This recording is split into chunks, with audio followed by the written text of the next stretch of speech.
Le casse di laminazione, l'invaso di Montereale Valcellina, la diga di Ravedis e altri importanti lavori di consolidamento di argini e letti di fiumi, oltre alla sistemazione dei vari corsi d'acqua dal Noncello al Livenza, al Meduna al Tagliamento, hanno evitato che il Friuli, nella zona sud-orientale ai confini tra il Trevigiano e il Veneziano, finisse sott'acqua, come una decina d'anni fa. Allerta rientrata, insomma, come spiega anche il neo assessore regionale alla protezione civile.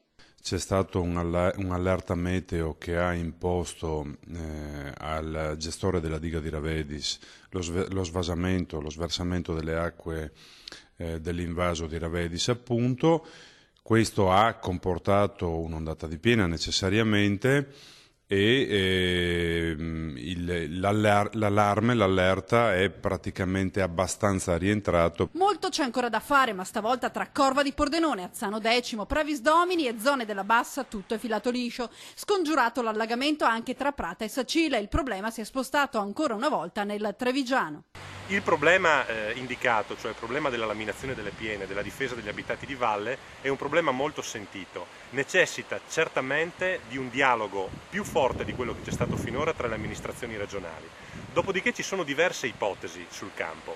La prima che vuole che le portate vengano trattenute fondamentalmente dai bacini montani.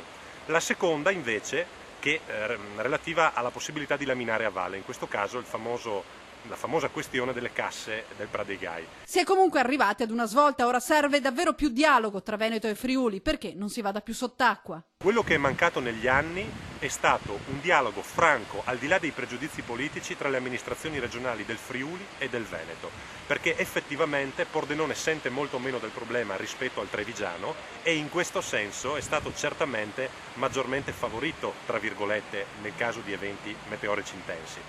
E intanto una mareggiata ha sconvolto la spiaggia di Lignano, pronta ad aprire gli ombrelloni, e Federalberghi Friuli chiede aiuti immediati.